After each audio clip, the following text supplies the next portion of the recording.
Je me lance dans l'exercice périlleux de classer les joueurs africains en joueur en Ligue 1 française évidemment, au 21e siècle. Exercice très périlleux, mais quand même très intéressant. Je pense qu'il y a beaucoup de choses à dire parce qu'il y a beaucoup de champions. Juste en préambule, tous ces joueurs-là qui sont sur cette liste, c'est tous des champions. C'est tous au moins de bons joueurs, au moins de bons joueurs. Ça va être le moyen de reparler d'eux, de parler de leur carrière, surtout de leur accomplissement en Ligue 1, et cetera. Voilà, on va partir tout de suite. Let's go. Alors, le premier joueur à classer, c'est un Togolais, c'est Emmanuel Adebayor, attaquant athlétique complet, 1m92. C'est un profil qui ne l'empêchait quand même pas de participer au jeu parce qu'il avait cette petite touche technique très intéressante toujours, donc capable de décrocher pour combiner avec ses milieux. Il n'était pas un simple pivot fixe, euh, comme le sont pas mal de ces attaquants-là qui sont assez grands, assez longilines. Voilà, il a été formé au FCMS, en tout cas au moins préformé au FCMS avant d'arriver à Monaco, où il a même participé à cette campagne de Ligue des Champions, où ils sont arrivés jusqu'en finale en 2003-2004. Il n'était pas une pièce maîtresse, il n'était pas titulaire tout le temps, mais il y était quand même. Et c'est à mettre à son crédit. Donc plus de 115 matchs disputés en 3 saisons avec Monaco, ce qui est très très bon pour un joueur de cet âge-là. Je crois qu'il avait 21-22 ans. Donc c'est quand même pas mal du tout. Une finale de Ligue des Champions en 2004, je l'ai dit, avant d'être transféré à Arsenal en 2006. Bon, juste les points noirs, c'est quand même un joueur dont la légende a plus été construite quand il est parti de la Ligue 1. Donc ça va être très difficile de le mettre tout en haut. Bon, après, c'est un joueur qui avait peut-être, il a eu quelques petits problèmes, un peu de, je vais pas dire de comportement, mais il a eu quelques difficultés avec les différents vestiaires dans lesquels il était. Bon, ça rentre pas dans les critères de jugement, mais on se rappelle que son départ enfin, que sa relation avec les supporters d'Arsenal, elle n'était pas la meilleure quand il est parti. On se rappelle même de cette célébration qui est assez iconique avec City quand il marque avec Arsenal et qu'il parcourt tout le terrain en courant pour chambrer les supporters des Gunners. Mais bon, tout ça, ça fait partie du personnage. On va pas considérer ça pour le classement d'aujourd'hui. Je crois que Adebayor, pour tout ce qu'on a dit, bon, c'est quand même... ouais, je crois qu'entre B et C, je le mettrais bien en B pour le moment. Après, on verra. Peut-être que c'est un peu haut, B, mais on verra. On verra comment est-ce qu'on va le classer. Alors, André Ayou. André Ayou, Dédé, comme on l'appelait à Marseille. Ayou, c'est un joueur que évidemment, que j'ai beaucoup aimé, moi, en tant que supporter de l'OM. Un joueur polyvalent, capable de jouer à peu près sur tout le front de l'attaque, avec une détermination exceptionnelle. Enfin, il y a beaucoup d'images. Juste, rien que sa qualité de jeu de tête, tu sais que c'est quelqu'un qui a la hargne, qui va jusqu'au bout. Je sais pas combien de fois je l'ai vu en sang parce qu'il est parti sur des duels avec des géants, etc. Donc fils d'Abedi Pelé, donc formé à l'OM et qui a réussi à s'imposer à l'OM. On sait à quel point c'est difficile, c'est très très très très rare. On peut les compter sur les doigts des mains, les joueurs qui ont réussi à l'OM en étant formés au club. Donc c'est quelque chose d'assez exceptionnel. Bon, enfin, il a fait une grosse carrière internationale aussi avec le Ghana. Plusieurs Coupes du Monde jouées, plusieurs CAN jouées. Je pense même que c'est le recordman de matchs joués en Coupe d'Afrique, si je dis pas de bêtises. Voilà, une régularité assez exceptionnelle. Il a même remporté le prix Marc-Vivien Foé en 2015, donc qui récompense le meilleur joueur africain de Ligue 1 de la saison. Donc, super joueur, une présence longue et stable dans l'effectif de l'OM, ce qui n'est évidemment jamais garanti. Mais voilà, après, c'est pas le joueur qui va te marquer 20 buts, c'est pas le joueur qui va te faire 15 passes décisives, c'est un joueur d'équipe. Euh, donc, euh, donc André Ayew, euh, et puis ce qui s'est passé sur le reste de sa carrière, où il a été assez quelconque. Bon, il a fait des petits clubs de première, enfin, petits clubs, ouais, de petits clubs de première ligue. Pour moi, c'est pas suffisant pour le mettre très très haut aussi, mais quand même bon joueur de Ligue 1 qui a marqué les esprits. Je crois également que je vais le mettre en B. Après, je pense qu'on va on va réévaluer tout ça pour voir où est-ce qu'on met qui. Mais pour le moment, je vais le mettre en B. André Ayew, enfin, et dans tout ça, il y a aussi le fait qu'il n'ait pas gagné de titre qu'il n'ait en tout cas pas gagné de championnat avec l'OM. Il n'était pas là en 2010, il était en prêt, il me semble. Donc voilà. Alors le joueur suivant sur la liste, c'est Younes Belhanda. Younes Belhanda, je l'ai mis ici parce qu'il a quand même une saison assez, enfin, je vais pas dire légendaire, mais presque, hein. Presque pour le statut de son club à cette époque-là, pour lui-même, parce que c'est quand même une saison qui sort du lot par rapport au reste de sa carrière, parce qu'il a jamais refait ça. Si on regarde bien cette saison 2011-2012, où Montpellier finit champion de France, c'est ça, c'est fou. Aujourd'hui encore, ça paraît fou. Alors imaginez-vous à l'époque. Ouais, c'est Montpellier de René Girard avec Giroud qui l'accompagnait en haut avec d'autres joueurs. Une belle équipe de Montpellier sur cette saison qui a sans doute surperformé. Mais ce joueur, Younes Belhanda, un joueur très très élégant, meneur de jeu polyvalent, une très grande capacité d'accélération balle au pied. Ça m'avait marqué. Je me rappelle aussi de son but assez dingue face au Vélodrome sur une sorte de retournée, barre rentrante, génial, capacité de dribble court, de dribble long, des gestes parfois même zidanesques.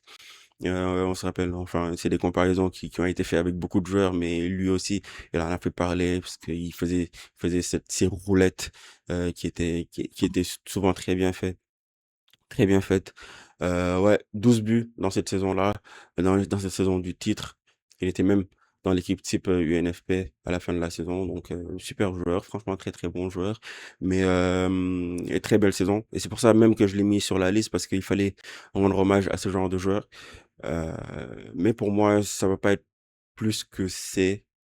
Oui, oui, champion de France, oui, tout, mais one season wonder.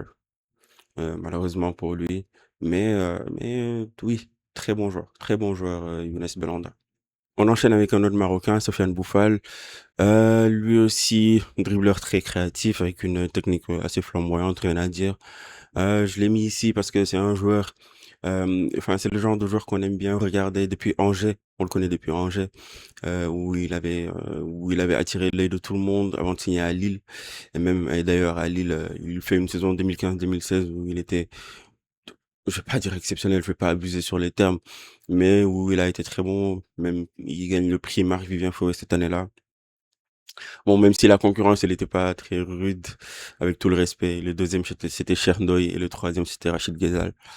Donc, c'était pas fameux, la concurrence, mais quand même, c'est à mettre à son crédit. Ouais, Bouffal, je le mets ici. Je vais le mettre en D. Bon, comme j'ai dit, c'est tous de bons joueurs, mais je vais pas mettre Bouffal plus que D quand même parce que ouais, j'ai mieux. J'ai mieux dans le magasin. Donc voilà, Sofiane Bouffal, mais il fallait que je le mette quand même dans la liste. Et on va passer à Habib Beye maintenant. Habib Beye, latéral de l'OM, franco-sénégalais. Enfin, on va passer à Habib Beye maintenant. Habib qui était coach de l'OM l'année dernière en fin de saison, qui a fait 4 saisons à Marseille et dont une saison où il a même été le capitaine du club. Ouais, défenseur combatif, assez intelligent, toujours sur son placement, bonne capacité de tacle. Voilà quoi. C'était un bon défenseur de Ligue 1, voire même peut-être très bon. Par contre, pas trop fait gagner. Et voilà quoi. Donc c'était un vrai leader des vestiaires. Et pas étonnant qu'il soit devenu coach par la suite. Mais voilà, pour moi, enfin, je vais pas le mettre très très haut parce que pour moi, c'est un joueur qui avait quand même pas mal de limites, surtout au niveau technique. Et en plus du fait qu'il n'ait pas gagné le titre avec Marseille, euh, bon joueur. Je crois que je vais juste le mettre en D. Peut-être que certains ne seront pas d'accord, mais voilà. Le prochain sur la liste, c'est Souleymane Camara. Souleymane Camara, sénégalais attaquant qui a beaucoup joué sur le côté à ses débuts, qui a fini par la force des choses se reconvertir en vrai numéro 9. Est-ce qu'on va retenir de lui? Je pense qu'on a on a la même image à chaque fois. Sa capacité à être un super sub absolument dingue. À chaque fois, il rentrait en jeu, il marquait et c'est incroyable. Et juste comme ça, il a réussi à être le meilleur buteur de Montpellier en Ligue 1 dans toute l'histoire de Montpellier, en dépensant Laurent Blanc. Voilà. Voilà quoi. Ça montre que Montpellier n'a peut-être pas eu beaucoup d'attaquants en tout cas qui étaient aussi prolifiques. Bon, il y a eu Giroud, mais qui a fait que 2 saisons, il me semble, avec Montpellier. Donc voilà. Souleymane Camara, très bon joueur de Ligue 1, bon joueur de Ligue 1, et qui a eu une vraie longévité. Mais je pense que, et même champion de France, hein, je vais pas l'oublier, j'allais l'oublier. Je sais pas, Souleymane Camara, je crois que je vais aussi le mettre en D, parce que vu que Belanda est en C et qu'il a été un plus grand artisan du titre de Montpellier en 2012, ouais, ouais, je crois que je vais le mettre en D. Mais respect Souleymane. Le prochain, c'est Pierre-Emerick Aubameyang, attaquant gabonais. Et là, c'est très haut. C'est très haut. Rien qu'en Ligue 1, on va même pas parler de Dortmund et d'Arsenal. Mais rien qu'en Ligue 1, c'est quand même assez fou ce que ce gars a réalisé. Bah, les plus jeunes ou ceux qui ont la mémoire courte vont penser que Aubameyang en Ligue 1, c'est plus l'OM. C'est que l'OM. Bah, ces 2 saisons avec Marseille 23-24 et là 25-26 sont très très bons pour son âge, vu son âge avancé, tout ce qu'il avait déjà fait dans sa carrière. Mais ce qui se rappelle d'Aubameyang à Saint-Étienne, c'était quand même une menace. Un sprinter capable de prendre la profondeur très très rapide, une vraie vitesse de pointe, un sens du but, un vrai sens du but. À l'époque, moi je le critique beaucoup, je l'ai beaucoup critiqué sur les 2 saisons qu'il a fait à Marseille, sur son inefficacité, mais c'est quand même un vrai buteur. Voilà quoi. Et puis ouais, je disais à Saint-Étienne, c'était dingue. Il portait l'équipe à bout de bras, il portait cette attaque à bout de bras. Il a même fini deuxième meilleur buteur avec 19 buts quand même en Ligue 1 en 2012-2013 derrière Ibrahimovic, qui était assez intouchable à cette époque-là. Voilà quoi. Aubameyang, c'est du A, c'est du A tous les jours c'est du A. Et en revoyant la liste, je me dis que Adebayor ne peut pas être en B. Je suis désolé. Mais Adebayor en Ligue 1, ça peut pas être en B. C'est du C et peut-être même du D. On verra. On verra d'ici la fin. Alors maintenant, cher Tidiane Diabaté. Diabaté, c'est un joueur qui a été beaucoup moqué. On se rappelle des chroniques de Julien Cazard, à J+1, etc. Un joueur souvent très moqué pour son style de jeu, qui était pas le plus élégant, qui était pas le plus beau à voir. On a tous en tête ces passements de jambes là face à Maxime Lopez en 2016 ou 2017, je sais plus. Voilà, mais quand même, c'était un vrai neuf, un vrai pivot, pas le plus mobile, mais avec une vraie efficacité devant le but, un jeu de tête, évidemment. Et le jeu de tête, il l'avait par nature, mais c'était aussi un attaquant de surface très puissant, etc. Il a marqué 66 buts en 152 matchs avec Bordeaux. C'est le meilleur buteur de Bordeaux depuis 2010. Donc très très fort. Il gagne la Coupe de France avec Bordeaux en mettant un doublé dans cette finale face à Evian. Et je me rappelle, j'ai encore des images de cette finale-là. Je sais même pas pourquoi. Je me rappelle aussi bien de cette finale. Mais je me rappelle, je pense, du fait que dans cette finale, il y a eu 5 buts, les 5 marqués par des Africains, 2 buts de Diabaté dans cette finale. Et donc, il marque un doublé dans une finale de Coupe de France. Il y avait aussi un but d'Henri Saivet pour Bordeaux et les 2 buts d'Evian étaient marqués par Yannick Sagbo et Brice Diadjedje, 2 Ivoiriens. Donc voilà quoi. Et dans cette Coupe de France, il finit même meilleur buteur de la campagne de Coupe de France. Et il a fait de bonnes choses aussi avec le Mali, même si ça rentre pas en compte dans cette vidéo. Mais bon, c'est un joueur qui avait quand même des limites. Mais je voulais lui rendre hommage, je voulais parler de lui parce que c'est quand même un joueur qui malheureusement n'est peut-être pas euh, perçu comme un bon joueur alors que ça l'était vraiment. Je vais quand même le mettre en D, tout cela étant dit. Allez, un autre attaquant sénégalais après Souleymane Camara, c'est Habib Diallo. Habib Diallo qui a joué à Metz, à Brest, à Strasbourg, qui a toujours été un buteur, qui a toujours marqué dans tous ses clubs. Le dernier passage à Metz, il n'était pas fameux du tout, il était même très mauvais. Euh, mais ouais, c'est quand même un joueur qui a fait de belles choses. Je me rappelle de sa doublette avec un joueur qui était très très redoutable. Donc bon joueur Habib Diallo. Bon, je l'ai mis parce que j'avais pensé à lui tout de suite, mais pas de quoi en faire plus que des, je pense. Je pense que tout le monde sera d'accord. Voilà, j'ai pas grand-chose d'autre à dire sur Habib Diallo. Bon joueur, bon buteur, mais c'est pas suffisant pour avoir plus en tout cas. Le prochain sur la liste, c'est Aona Dindan. Aona Dindan, je l'ai mis sur la liste parce que c'est un joueur, quand j'étais enfant, enfin, j'étais très jeune quand lui il jouait à Lens. C'est un joueur qui m'avait beaucoup marqué. Je crois que, ouais, il y avait un style un peu très athlétique. Il n'était pas très grand, je crois. Je crois qu'il faisait 1m73, un truc comme ça. Un véritable bulldozer. Euh, voilà, très, très explosif sur les premiers mètres. Une grosse frappe de balle des deux pieds. Et puis, pièce maîtresse de Lens pendant 5 saisons, ce qui n'est pas rien du tout. Et voilà, je crois qu'il fait une meilleure saison à 11 buts avec Lens, où il a joué avec pas mal de très très bons joueurs. Malheureusement, il a été fauché dans son élan par une blessure au ligament croisé. Peut-être il aurait pu faire beaucoup plus euh, si ça là, ça n'avait pas existé.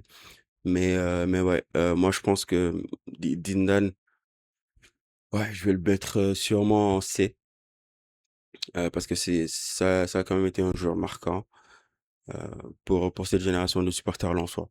Alors maintenant, on va parler de quelqu'un de grand, un autre attaquant lensois qui a joué à Lens, qui a joué aussi à Rennes. El Hadj Diouf. El Hadj Diouf qui m'a beaucoup marqué. Je vais être très objectif, hein. Je vais essayer d'être très objectif parce que c'est le joueur pour lequel c'est peut-être celui qui m'a autant fait aimer le foot. Donc un joueur qui à cette époque-là c'est très explosif, un dribbleur de fou, une grosse accélération, une balle au pied, c'était du lourd, un vrai sens du but. Il a quand même marqué pas mal de buts. Il est capable de marquer, de faire marquer, un vrai showman. Après, bon, on va pas non plus en faire des caisses.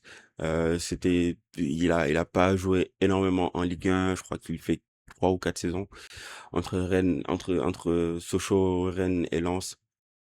Euh, donc, mais quand même, il était chouchou du Stade Bollaert, chouchou de Lens, chouchou des supporters lensois. Et pendant cette période, il joue la Coupe du Monde et on sait la Coupe du Monde qu'il a faite avec le Sénégal.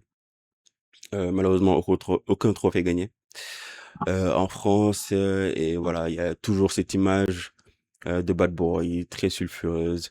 Voilà quoi. Euh, et là, il va être très difficile à classer. S'il y avait une case entre le C et le D, peut-être qu'il y serait.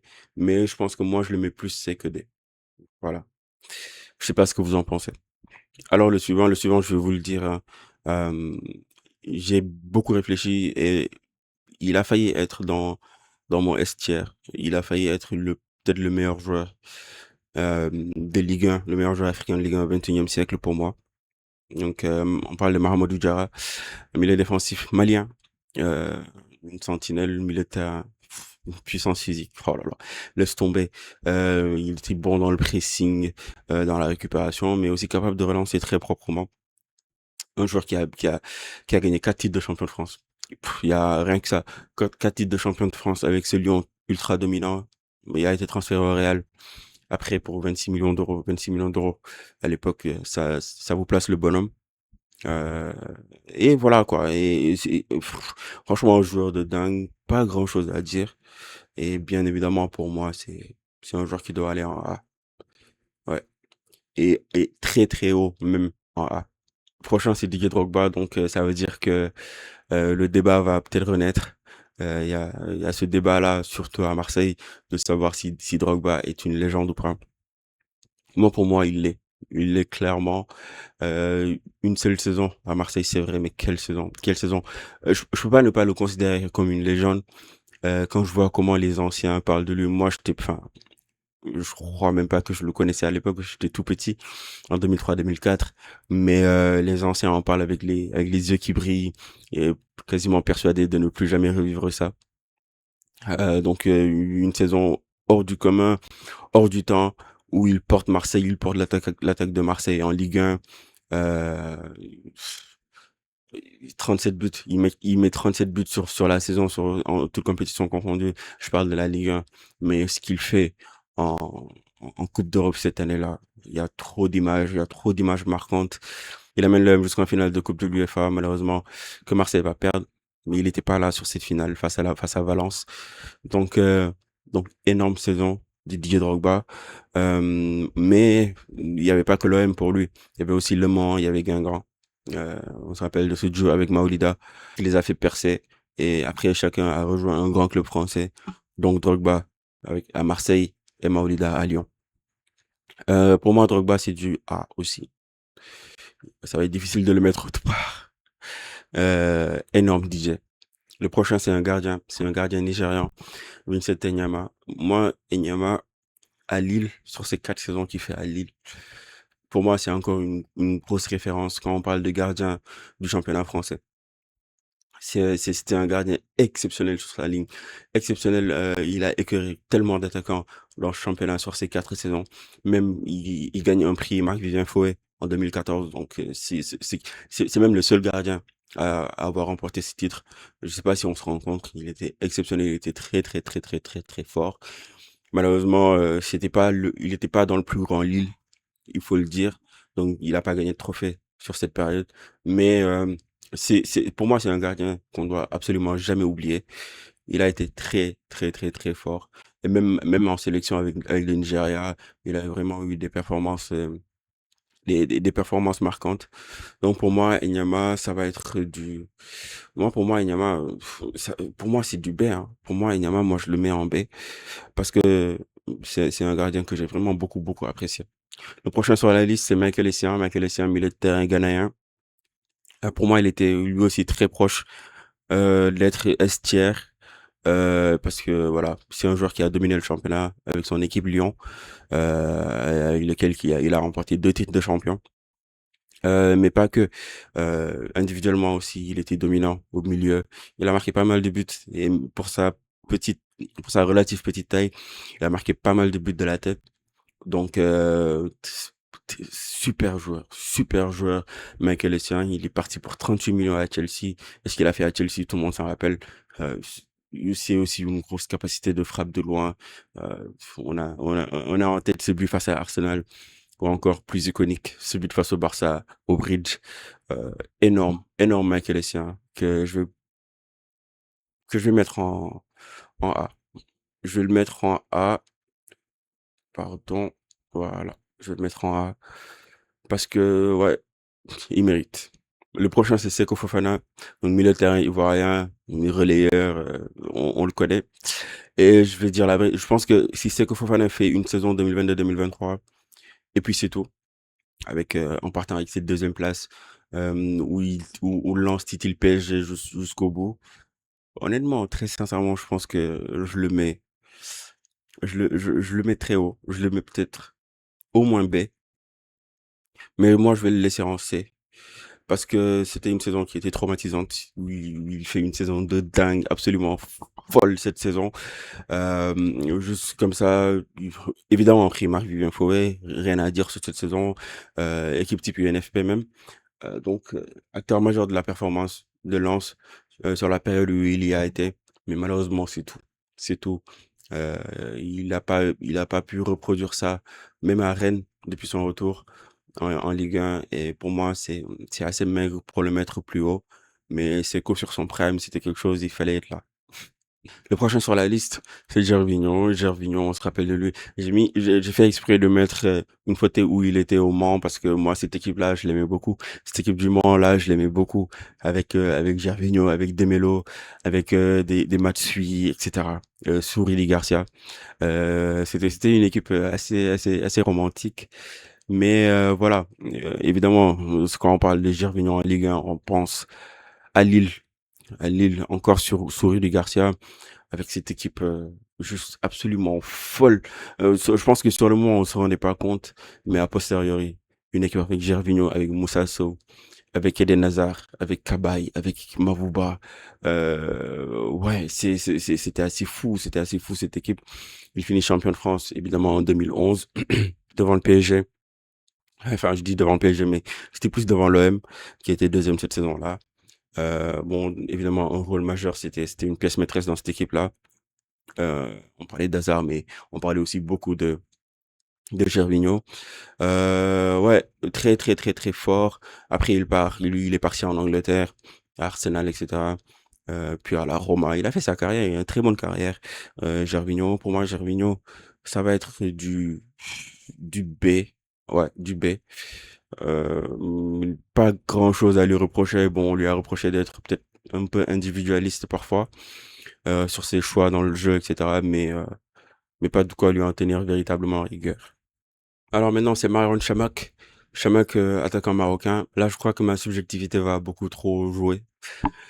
Parce que Chamakh, malgré tout, c'est quand même une seule vraie grande saison sur le plan individuel. Cette saison 2008-2009, où Bordeaux finit champion de France.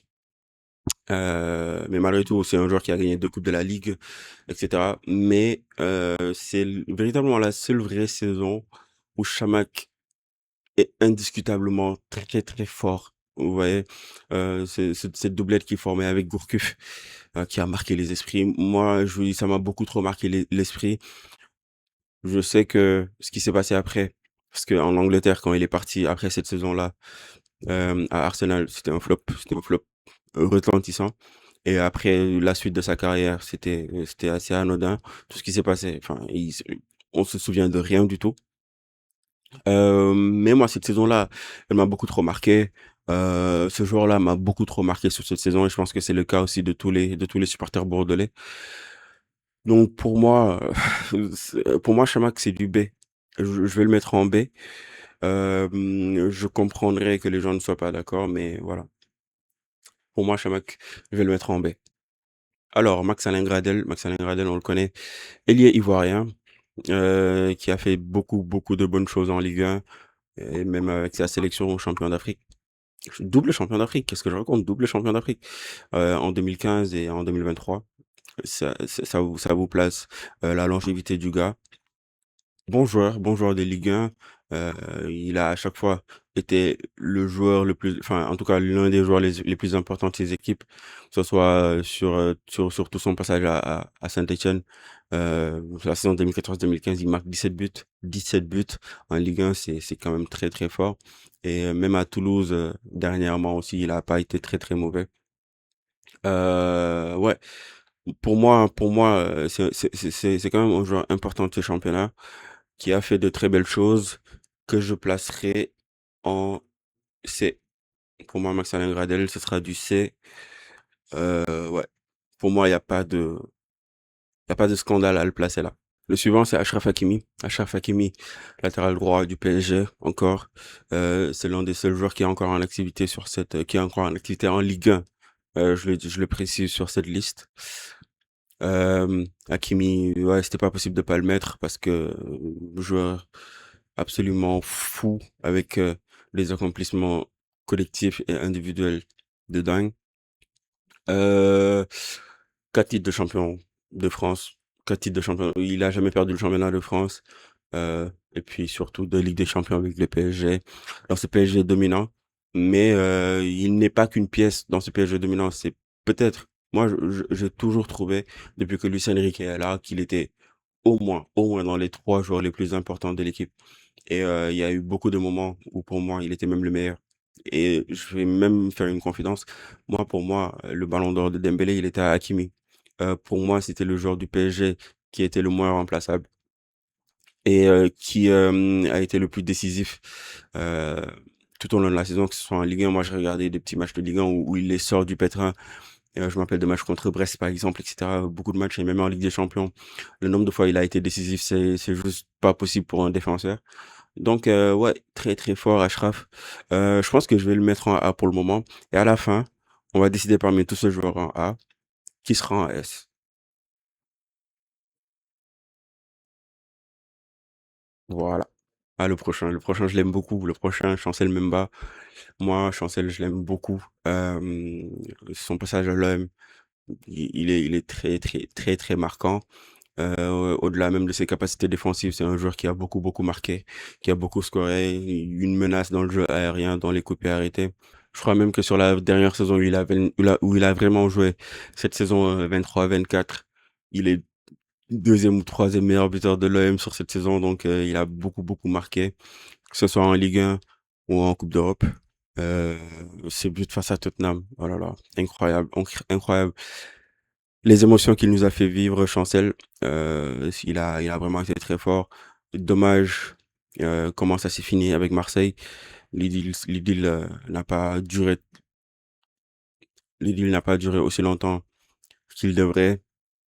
Mais voilà, il a marqué tout le monde, je pense, même pas.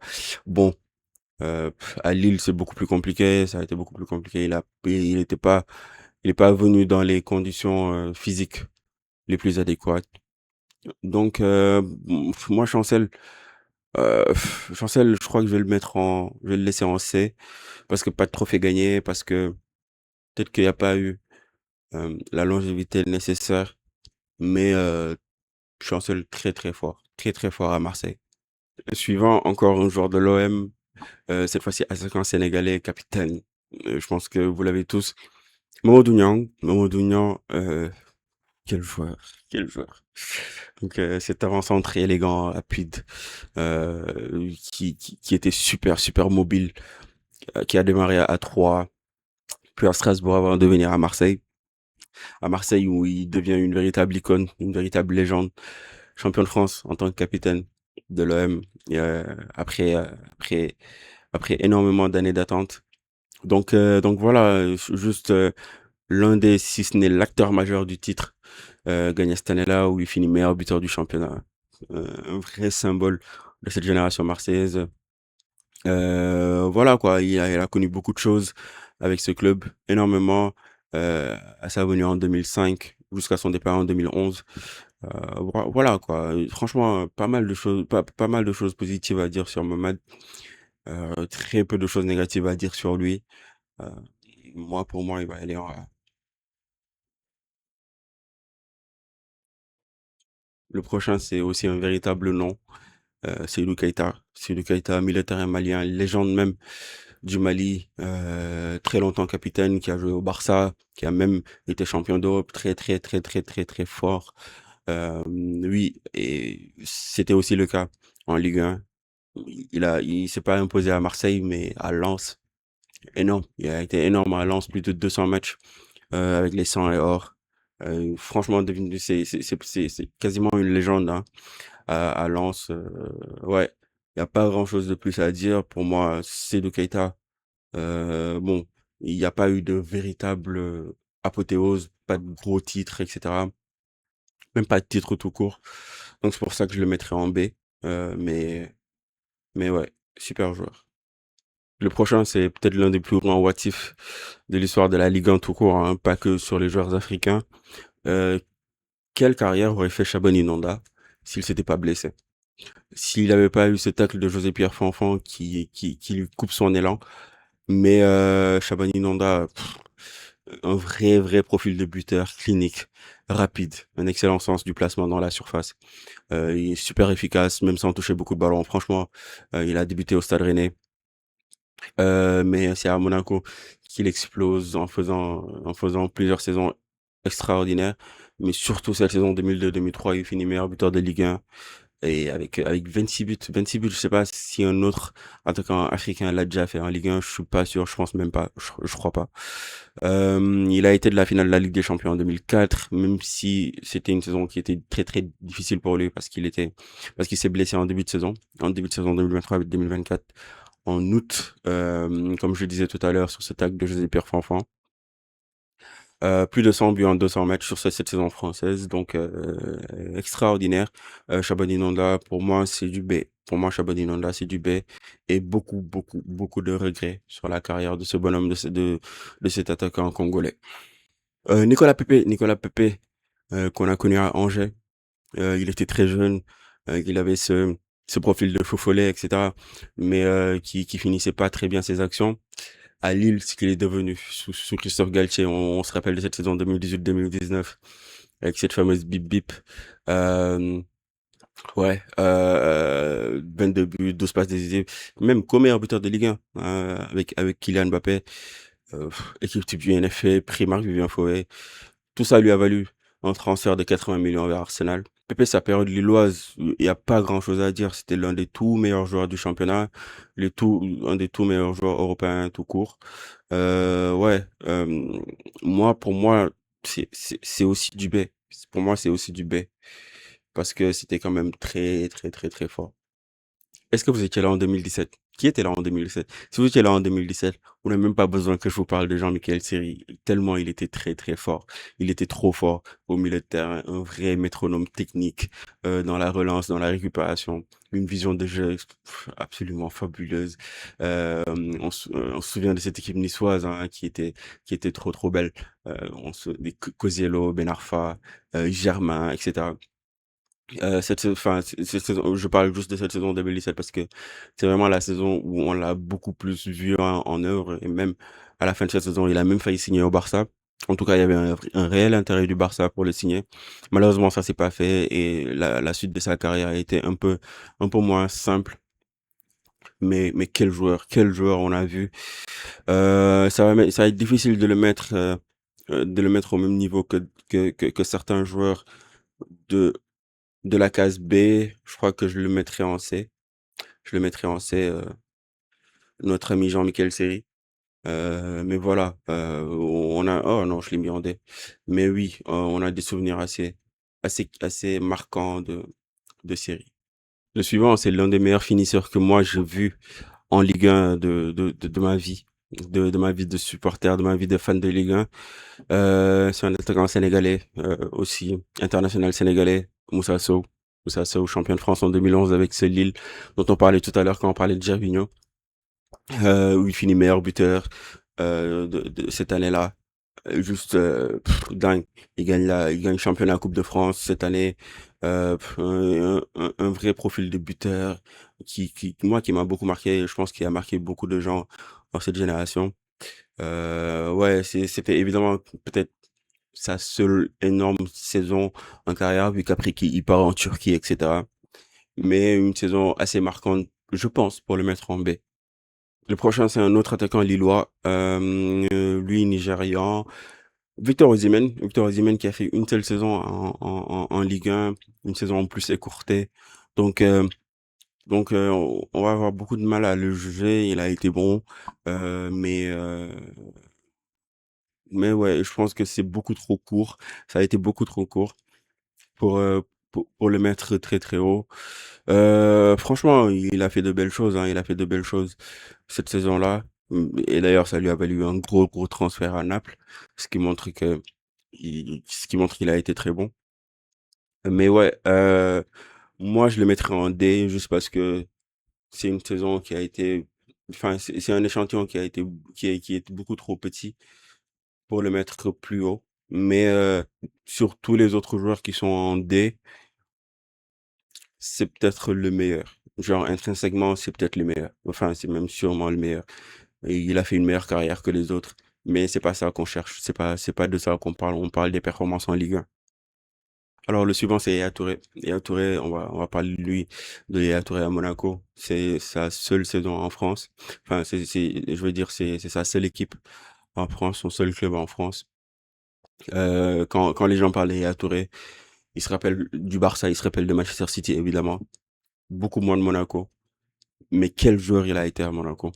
Quel joueur il a été à Monaco. Ça a été peut-être le meilleur joueur, en tout cas, l'un des seuls joueurs qui sort du lot dans une saison où c'était très, très difficile.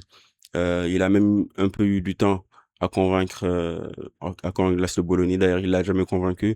C'est quand Bologna est parti que sous Banid, il a joué tous les matchs. Et je pense que ça a complètement changé la saison de Monaco, qui finit dans le ventre mou du classement, mais quand même, il y a Touré qui fait une saison individuellement où il est, où il est au-dessus de tout le monde. Et voilà, ce qui lui vaut un transfert au Barça après. je crois pour 9 ou 10 millions. Et voilà, ce qui s'ensuit, on le sait. Euh, Yaya, j'hésite beaucoup, mais je crois que je vais le mettre en B. Je crois que je vais le mettre en B parce que trop marquant. Parce qu'il a été beaucoup trop marquant sur cette saison-là à Monaco. Kalto Kekambi, moi je l'ai mis sur cette liste parce que moi je trouve que c'est un joueur qui a été important, et qui a explosé à Angers en étant très très prolifique. Il marquait beaucoup beaucoup de buts à Angers, je me rappelle. Je me suis pas noté les chiffres, mais je me rappelle que c'est un joueur qui marquait beaucoup. Il est parti à Villarreal. Il est revenu à Lyon où là aussi, au début, c'était très très fort. Il marquait beaucoup. Malheureusement, à la fin, avec les supporters lyonnais, il était beaucoup plus difficile. Mais oui, Toké Kambi, il a fait une bonne carrière. Il a fait une bonne carrière en Ligue 1. Et même c'est le seul Camerounais à avoir remporté le prix Marc-Vivien Foé. Moi, Toko, je crois que je le mettrais en, ouais, je crois que je le mettrais en C. Je le mettrais en C. Ouais, pour moi, c'est une bonne place pour lui. Et enfin, le dernier sur la liste, c'est Tai Taiwo, latéral gauche nigérian de l'Olympique de Marseille entre 2007 et 2011. Tout le monde connaît Taiwo. Lorsqu'on pense à Taiwo, on pense à cette frappe de balle de mule, à ses coups francs, son centre-tir contre Sochaux, il me semble, qui finit par rentrer, qui est capable de marquer du but de 30 mètres, 35 mètres. Ce but en finale de Coupe de la Ligue face à Montpellier. Titulaire avec cette équipe de l'OM qui gagne le titre en 2010, qui gagne la Coupe de la Ligue en 2010, le Trophée des Champions, etc. Qui gagne la Coupe de la Ligue 2011, je vous disais tout à l'heure, ce but face à Montpellier. Ouais, c'est un joueur qui a marqué tout le monde. Il a marqué tout le monde, Tai Taiwo, malgré que c'était pas le meilleur joueur du monde. Mais il avait quand même, il a quand même fait beaucoup d'accomplissements et un style de jeu très reconnaissable. Moi, pour moi, Taiwo, ça va en B. Ouais, pour moi, Taiwo, ça va en B. J'espère être très objectif en le disant. Alors, voici ma tier list. J'ai pris beaucoup de plaisir à la faire. C'était très cool. Voilà, certainement, il y a des points sur lesquels vous ne serez pas d'accord, mais je suis prêt à débattre. Enfin, je suis prêt à vous écouter. Mettez-moi votre avis en commentaire. Dites-moi ce que vous aurez changé, c'est les points avec lesquels vous êtes d'accord, etc. Et voilà, à très bientôt. Je pense qu'on va en refaire d'autres, des tier lists sur d'autres thématiques qui concernent des joueurs africains, du foot africain et même, enfin, d'autres choses, quoi, du football en général. C'est toujours un plaisir de parler du foot. Voilà, à très bientôt. Likez, abonnez-vous, laissez-moi un commentaire, partagez. À très bientôt.